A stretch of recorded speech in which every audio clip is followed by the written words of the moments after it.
Delhi high court में तकर्रुर राकेश अस्थाना की Delhi police commissioner के ओहदे पर तकर्रुरी के मामले में आज समाअत होनी है। दिल्ली हाई कोर्ट में कमिश्नर राकेश अस्थाना की दिल्ली पुलिस कमिश्नर के ओहदे पर तकर्रुरी के मामले में आज समाअत होगी। इससे कबल हलफनामा देकर अस्थाना ने अपने जवाब में कहा था कि जब से उन्हें सीबीआई का स्पेशल डायरेक्टर तकर्रुर किया गया है, तब से कुछ तंजीम उन्हें निशाना बनाकर उनके खिलाफ अर्जी दाखिल कर रही है।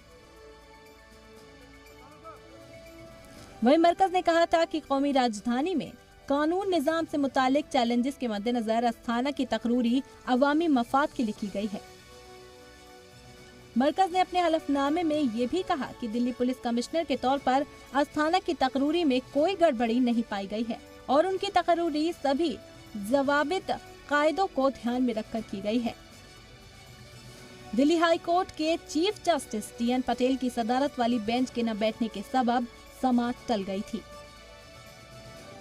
ब्यूरो रिपोर्ट, जी मीडिया।